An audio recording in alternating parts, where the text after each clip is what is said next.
corruption, dishonesty, and cheating, it's nice to find a person who is honest and to find people who success in an honest way.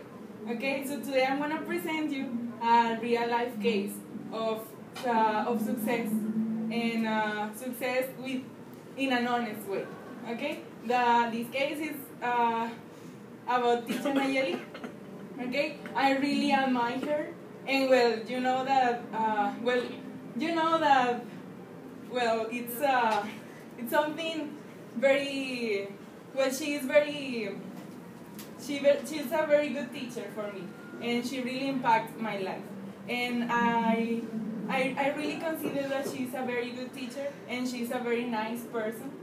And I knew her when I was in the second semester of the high school, and she was my teacher in the whole year, in second semester and third semester.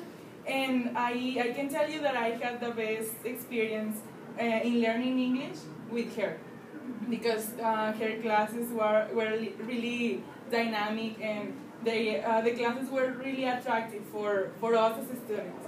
And in that moment when I knew her, I know that I was sure that I wanted to study to be an English teacher, and I thought that I could be as good as her, maybe in the future.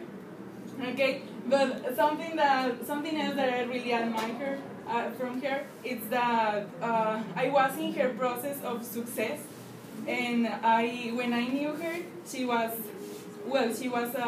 teaching in the best high school number 7, and at the same time she was studying Italian, and then later she became an Italian teacher. I think it was in the UVM, in the university, and then she entered here in giving classes, and at the same time too, she was studying her master degree with the teacher Lupita Rodriguez Bulnes. And I admire her. Okay, and then she started writing her thesis, and she graduated with honors, and she got the prize for the best thesis in 2013. And I am really proud. I mean, she's not my sister, my mother, and she's not in my family, but I am really proud of her because I was in all her process, and I know how hard was it for her, and I want to be like her, maybe, as I told you, in the future, because she's a very nice person, and she works really hard to get what she wants,